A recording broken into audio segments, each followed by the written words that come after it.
and welcome to How to Do When the Shit Gets Real podcast. I'm Rietta, and there's unfortunately no Connie with us today, but I'm here with Zuzana, and it's Mukumayi, right? Did I say that right? Yes. Hi, Woohoo! Rietta, and I'm so excited to be here. I'm so happy to have you. So, Zuzana, how do you deal when the shit gets real? Or just tell us a little bit about yourself. Well, I always dealt, but as I got older, I learned that I could have dealt in much better way. But maybe in a nutshell about me, who am I? So I'm a life and accountability coach right now, but I'm sure you will learn a bit more about me as we have this conversation. And I come originally from the Czech Republic, but for the past 13 years, I have been living in Africa. Right now, I'm in Zambia with my Zambian husband and son. And I am a person who loves flowers, reading, and I have been vegetarian for 20 plus years. So maybe that's a quick summary. Who am I? Oh, okay. I was wondering where you were from originally. I was trying to kind of gauge the accent, but us Americans aren't, at least this American is not very good at that. So, how did you leave the Czech Republic and end up in all places of Africa? Was it because of your husband? Well, no, not really. And I always say I was kind of a black sheep in my family because since ever I wanted to travel, I wanted to explore, and I was the only one, maybe except my uncle who emigrated during the communist era to Sweden. But other than that, I was alone. So I was always adventurous. My first trip was hitchhiking trip in Sweden and Norway, and I wanted to study abroad. I studied abroad, and then how I got to Africa, it's quite long story, but I will try to make it short.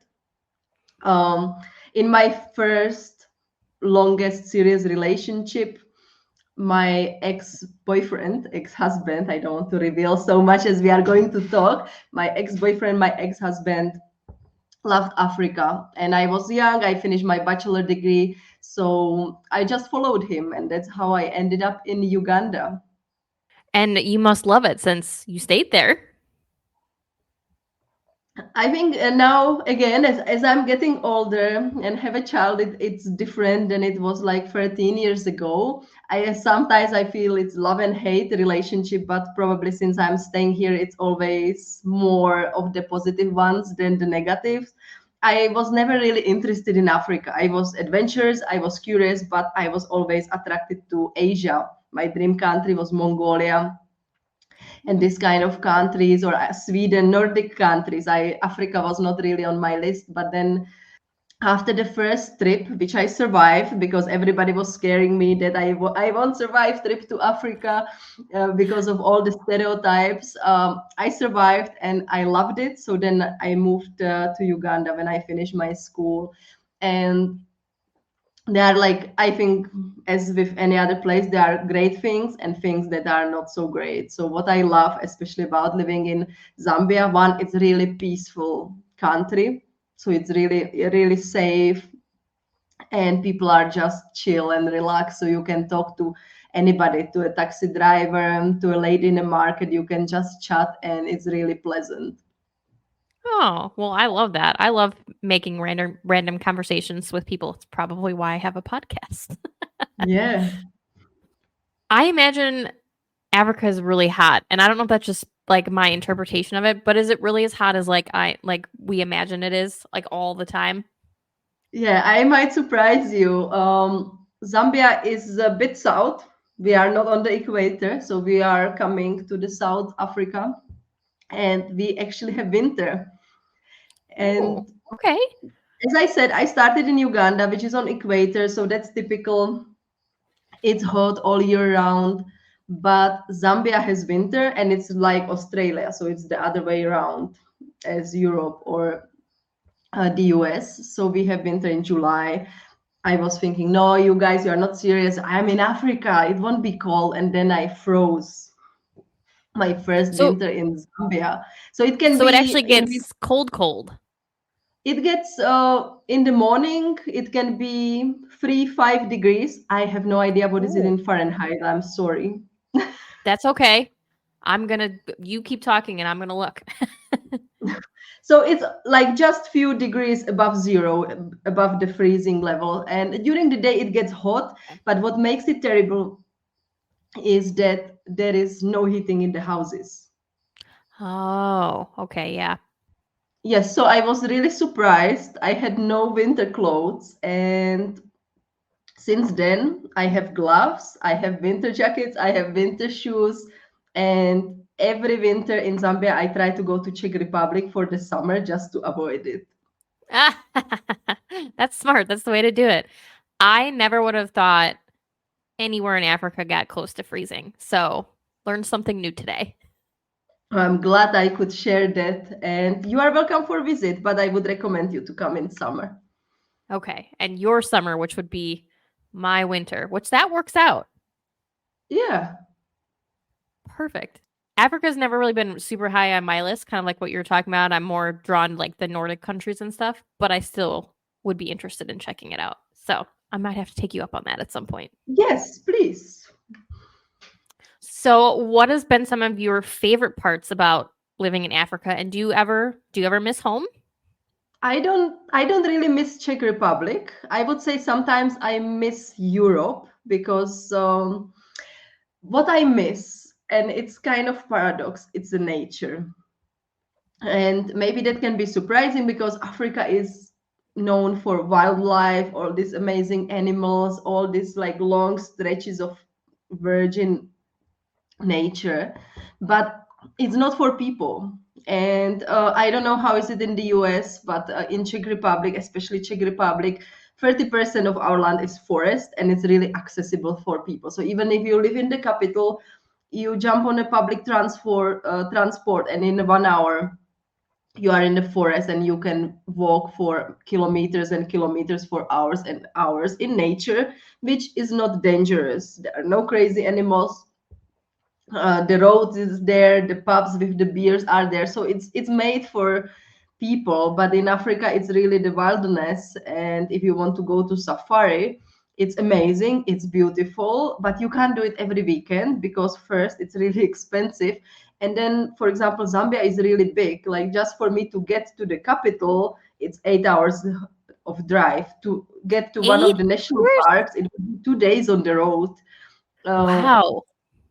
so it's really difficult. And for example we have a river nearby our house, like 20 minutes walk. We live in a city, and we go there in a dry season because in the rainy season, which is now, there are crocodiles and people get killed by crocodiles, so you Oh can't yeah. just go and have a nice picnic at the river. No, no, no. That's a giant nope for me. I do not want to hang out with crocodiles. So this is like what I really miss. But this is the same thing I love about Zambia is the nature. The nature is beautiful. And because when I first came here, I lived for 1.5 years in a refugee settlement, which was basically in the bush. Like it looked like not like the refugee camps we know from TV, but it was more like the countryside, Zambia houses. And just the nature is so beautiful, and like every time I get the chance to get out, that's what I love about Zambia. And as I said, the people, and Zambian Can't beat. music and food. Ooh, okay. I'm gonna have to listen. What can you recommend to somebody that wants to like listen to Zambia music for the first time? So maybe Google Yomaps, Yomaps. So that's one of the top singers now. And I would say like really the music, like the current music, not the because that's I feel another stereotypes when people outside of Africa, if you say African music, they imagine the drums, and this is like Hmm. what the old people a long time ago would listen. Nobody listen to it now, so it's like really R&B, similar to the Nigerian R&B. So it's like the modern music, and Zambian music is awesome, and it's so much fun to come to Zambia and go to a nightclub and just dance the night away. Of course, I don't do it anymore now because I have a child and I have nobody to stay with my child at night. So, but yeah, when I was young, I remember the nights spent up to 5 a.m. dancing, and it's amazing. That sounds awesome. As somebody that loves music, I am definitely gonna check that out because it sounds amazing. Yeah, another reason to come and visit us. See, I'm good. That's stacking up for me. So you mentioned kind of in your pre-interview that like you've made some mistakes, and you've been divorced and all those fun things. So what kind of mistakes were you making and how did you learn from them?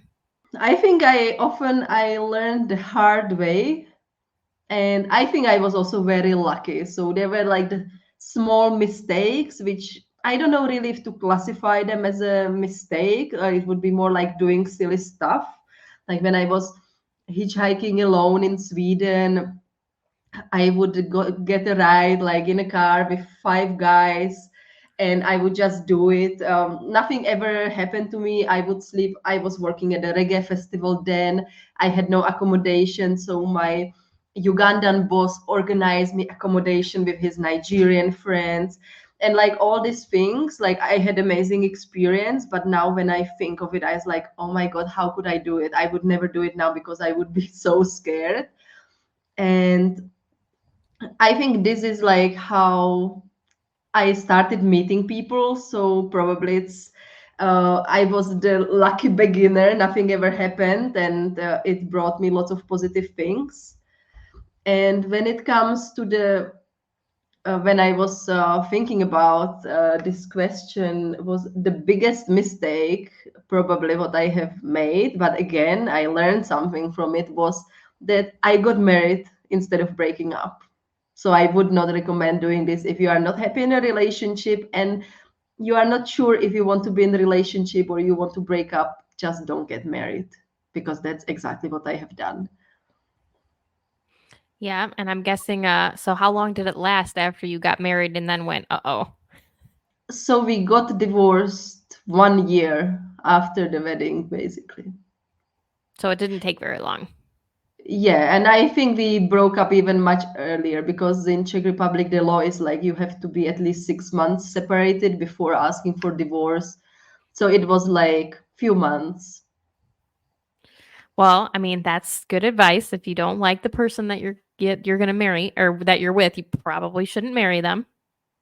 Yeah, and it was tricky because it took me really 2 years to realize it. So 2 years I was not really happy, but I was not able to break up. I was not able to make it work. And when I think back at it, was like 2 years of agony, 2 years being torn between two choices. And it took me really 2 years to finally do it. What gave you the courage to finally do it? I think it was just like too much. Like, because then that's, I think, another stupid mistake to avoid is when you are in a relationship and then you start to make deals to make it work. So at some point we had some really crazy deal which involved like that I can have a different partner and some other stuff. And looking back at it again, I was like, when we made this agreement, that was basically the end of the relationship. We didn't know it. Yeah, that would make sense. I mean, there are certain types of people that can make stuff like that work, but most of Not us, me. that's Yeah. yeah, that's a red flag. Especially yeah, if it's not for you. Like if you already know, like no, that's not something I'm interested in. Yeah. So you started coaching, and your initial focus was on intercultural relationships. So what got you started on that? What was your passion behind intercultural relationships? Yeah. So it was my own experience. As I said, like my first serious, longest intercultural relationship was this one I was talking, the one I got divorced. So he was from Italy. And then when I met my husband, my now husband, I kept doing things the same way as I was always used to. I didn't really reflect about I was just going on autopilot. And because my husband is very different than my ex-partner, he was like, hey, what the hell you're doing? And then I had to stop and think. And of course, we spent countless nights arguing over the phone. At some point, I had to leave Zambia. I lived in Mongolia for 6 months, so it was a dream came true for me. Um, but then I figured out how to come back to Zambia to be with my husband, but we still lived in two different provinces, which was like again 2 days of drive. So it was lots of long distance. We spent, I don't know how, so many nights arguing on the phone, me crying, and at some point it looked like we will not make it, and I stood in front of the choice of, do I want to keep doing everything the same way and have yet another failed relationship? And that's when I start thinking more about like what I am doing, like kind of analyzing like my reactions, try to see what, where is the other one coming from. And that's why I start I went into the coaching when my son was born, so it was already like after we figured it out, after we were, I think, 4 or 5 years together. So it was not like immediately, but I thought like there are so many women in intercultural relationships and they are going through the same shit as I am going. And if I had somebody who would share things with me, even generally about relationships, it would be so helpful and I wouldn't feel so alone. So that's why I started doing this. That's smart. I'm sure some of your difficulties were probably just not understanding the differences in like the way you grew up and those kinds of things. At least that's what I would think would be difficult about it. Yes, there were the like we came from completely like different contexts and things, culture. Like my favorite TV, my sorry, my favorite example is about TV. I also talk about it in my TEDx talk. Is that I I grew up in a family when TV was switched on just to watch a movie, and when you watched, you didn't talk, you didn't have any connection with the people. Meanwhile, for my husband, it was a symbol of home. That's what his parents did when they started creating home together. So when we first moved together, I moved quite quickly with him. It was unexpected, and he tried to, find us apartment really quickly, and we had three things basically in the apartment: a gas stove for cooking, a mattress without a bed, and the TV. And we had so many arguments about the TV because I thought, why he's watching TV, he's supposed to be with me, talking to me. And for me, it was like that the TV was stealing his attention, but for Ah, him, he tried to create home for me because I came quickly. That's what his parents did. And the other thing was also that he was working then. I was not working. So he wanted me to have something to do when he was at work. And I didn't know many people here. So he was actually being really attentive and caring, but I interpreted it completely different way.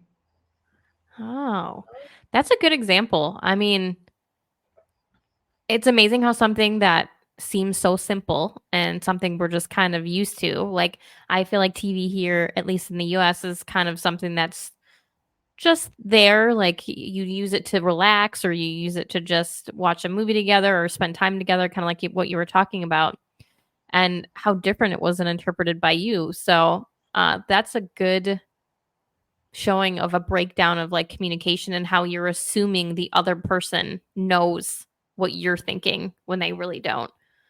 Yeah. And as I kept going, I really started with the intercultural relationship. Most of my clients or women who attended my courses were at the time Czech women with partners from Africa. But then as we kept going, I realized actually, yes, there are some cultural differences that make it extra difficult. But then ultimately, it's everything what I was teaching the women, it was applicable to even people in the like same culture relationship. And I realized ultimately it's about us as humans, how we interpret things, about communication. And that's why also I eventually shifted from the intercultural relationships, and now I do more life and accountability coaching because I thought relationship is super important part of our life, but if some other part of our life is not so great, it will have impact on our overall happiness. So now I do it like more holistically, and I really want my people to be happy in all the areas that are important to them. Because yeah, if our relationship sucks, everything else sucks. But also if our work or business sucks, if we don't have money, it affects everything else. So that's why I shifted. And even though the culture differences are there, and I see it also in the relationships, as you, they might be more visible in the beginning, but as you keep together, as you are committed, as you stay years and years, it really becomes about the regular things I believe every partners deal with, and it doesn't matter where you come from. I mean, it really breaks down to communication, right? How we're communicating with each other, how we're expressing how we feel, and not assuming that we know what the other person is thinking or feeling. I think a lot Yeah. of us are guilty of assuming that we know what the other person is thinking when we're really just applying our own principles to somebody else. Yeah, I mean, this is the biggest one. Like you summarized it really nicely. It's and again, doesn't matter where you come from, where your partner comes from, but this assumption, I experienced it actually. I had a mentoring session with a mentor for my coaching, and I was not happy how I did one coaching session, and then he told me, read what your client said. And I heard her saying it, right? But he made me read it in the transcript, and it says, the session was not only good, it was amazing. You asked so powerful questions, and it really helped me. And the moment I saw it, I was like, I heard her saying it, but still I believe that voice in my head which was telling me it was not good. And I think this is a good example of like how we listen more to our head than what other people tell us, and we always think that whatever the voice in our head tells us is the right thing, but it's usually the other way around. No, you're absolutely right. I have like a coach and a group as well that we all kind of chat about these kinds of things, and that's one of the biggest things we talk about is how your subconscious and like your RAS remembers all these things that you're telling it, and it's not going to combat it for you. You're the one that has to change the perception that you have.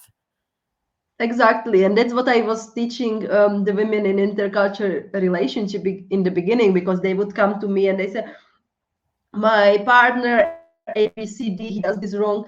But then I was like, you can't change him, you have to start with yourself. And that's really the power we have. This is what is in the sphere of our influence, and usually when we change, it has impact on the other person, because we are not like individual units, we are one system which affects. No, that's a great reminder. I think a lot of us get caught up in focusing on changing the other person or outside perspective instead of changing ourselves. So that's a great reminder, Zuzana. I love that. What's some of your favorite things about coaching and like what's been super rewarding for you? So I mean, I love coaching as a coach and as a coachee, because since I started, I think I always also, I can't imagine my life without a coach. And what I love about it is like how it gives you or like the clients the power to do what they want. Because I grew up without knowing what coaching is. It was not very common in Czech Republic back then. And I first coaching ever I experienced was like 3 or 4 years ago. And it's just so amazing, like how having somebody by your side who cheers you on, who believes in you in the moments when you don't believe in yourself, like it's pretty amazing. And you can do so many things having this kind of support.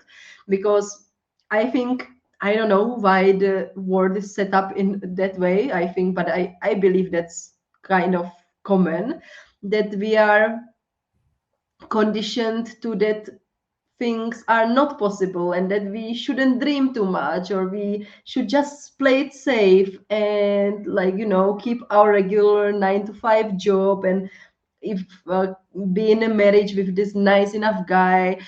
And that's how we are taught. But just having a dream and then executing it, and Yes, like I can't promise certainty to nobody that like the dream will happen, but just working on it and like trying to make it happen, I think it's so much fulfilling. And I love like seeing my clients who are pursuing their dreams. And I also love doing it for myself, like building my coaching business is my own dream, right? So I think it's just how powerful coaching is, and it's amazing. I watched a short video of Tony Robbins today. I haven't seen that one before, and just those 5 minutes, just watching it, like how he coached somebody, it was really, really great. So I love coaching. I love when you find like little videos like that just make your whole day. Yeah. If you could give our married couples in general any advice, what would you give them? Talk, talk, and talk. And I mean, it will come with a caveat.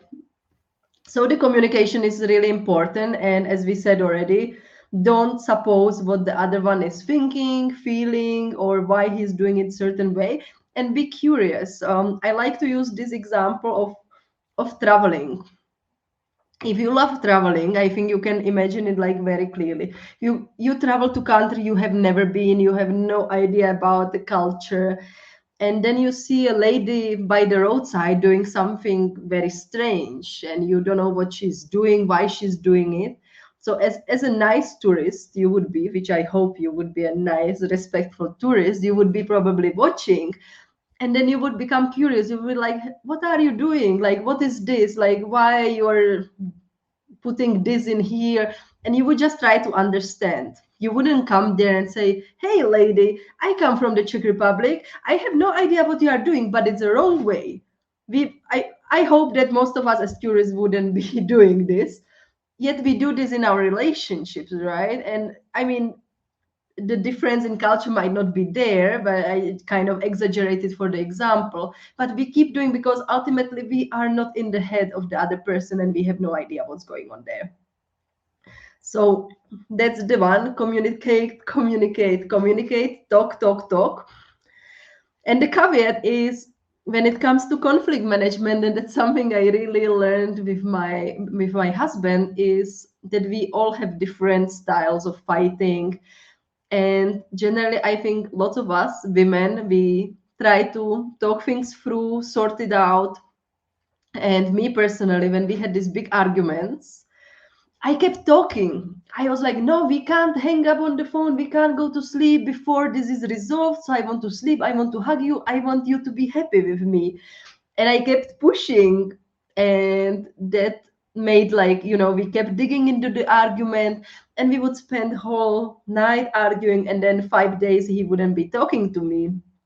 And that's when eventually I learned that at these moments, I need to give him a space. I need to suck it up, shut up, and give him the space to think, because that's how he functions. So sometimes really understanding how our partners deal with the conflict, because we are all different. Some of us, we want, and it can be the other way around. It doesn't have to be men doing this, women this, but just understanding, like, maybe they need to process it quietly, and then they, in the morning, they will be fine, or you will be able to have a meaningful conversation instead of like pushing your way. And really, like, now when I argue with my husband, like what in the past would take like whole night, lots of crying, sleeping at 5 a.m., exhausted, and then 3 5 days not really talking to each other, now it's done in half an hour, 1 hour, because I just I learned to give him the space. I relate to that so much because me and my husband are very similar to you and your husband. Like, I want to talk it out. I want to fix it now. I want it to be over with. I don't want to go to bed mad. I all the things. And he's very much like, I need my space. So I totally relate to that. I had to learn that as well too. That I just had to get over it, and that it might not be squashed right away. So you are not alone there. So for anybody that wants to get in touch with you or do coaching with you, how can they get in touch with you, Zuzana? Yeah, so my website is my name, zuzanamukumayi.com. And if you would be interested in having a conversation and see if we are a great fit, like, you are most welcome to book a free initial consultation. I am sure it will be in the show notes, and I will be Yes. super excited to talk to you and support you in your journey. Yes, it will absolutely be in the show notes because we love easy accessibility. Is there anything else you want to leave our listeners with before we say goodbye for the day? Well, I wanted to say, if you never have been in Africa, give it a try, because there are lots of amazing things about Africa, and most of the stereotypes we hear about are one side of the coin. So Africa has pretty good amount of great things. And maybe one thing, because I love action, and that's how I coach also. So if you have been listening to this conversation with me and Rietta today and thinking about maybe your own relationships or your own dreams, just think of one simple small thing. What would you like to do today? And go and do it. That's great advice. I think a lot of times we get caught up in the big scheme of things instead of just today I'm going to go for a walk or today I'm going to write 100 words, whatever it is. Yeah. And these are the small actions that create our life. They feel insignificant. It feels like it will change nothing. But over the long term, if we keep doing these small things, saying I love you to your partner when he leaves for work, it will have amazing and big effect. So go and do it. I love it. Oh, I have one other thing I want to ask, and if you don't have anything, that's totally fine. I always like asking our coaches and stuff if they have any books that they like to recommend that they think are good reads or good resources. If you're not a reader, totally fine, but I thought I would ask you. Yeah, well, I have the opposite problem. I wish you asked me in advance, because I love reading. And I always Oh, read like 3 to 5 books at the same time. So now I'm like, which books I should pick?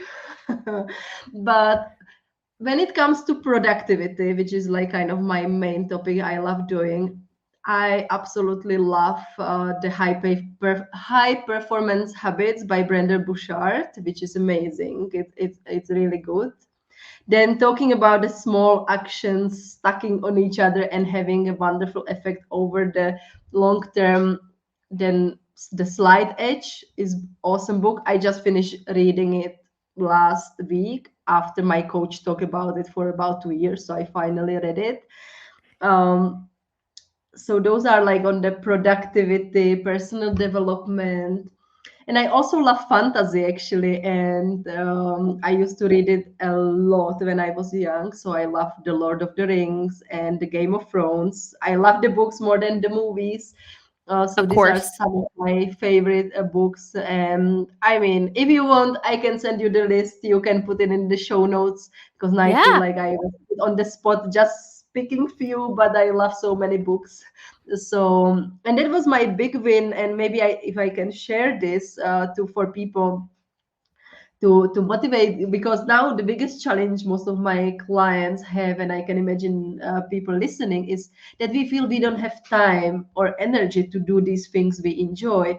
And I always love reading. I spent my summers when I was growing up reading, and then as I had a job, I was not reading that much. And then my son was born, and I know so many mothers, they say I love reading but I don't manage to read. So what I have done, I have my Kindle. I don't have it here, otherwise I would show it. I am big fan of Kindle because it's amazing. You can hold it with one hand. You can, like, when you are with a baby, and it doesn't make noise, so it doesn't wake up the baby. So in the first year, just during breastfeeding and putting my son to sleep, I read 60 books in 1 year. Wow. Good for And I you. just want to share it because it looks like, oh, I have a new baby. There is no way I can do anything. There is no way I can read even one book. But actually, if you find the time, you can find the time. And that's what I do with my clients when it comes to other things. It's really, when something is important to us, we have to learn how to create the time. Yeah. There's an old saying that says that like if it is important to you, you will make time for it. So Awesome. Thank you so much, Zuzana, and thank you for being here. I appreciate it. Thank you so much for having me. It was fun, and I'm sure we could keep talking and talking, or at least I could. So thank you for having me. It was my pleasure. Oh yeah, if we kept talking about books, we would be here all day. But anyway, Yeah. um, this is how to deal when the shit gets real, guys, and we'll see you all next episode.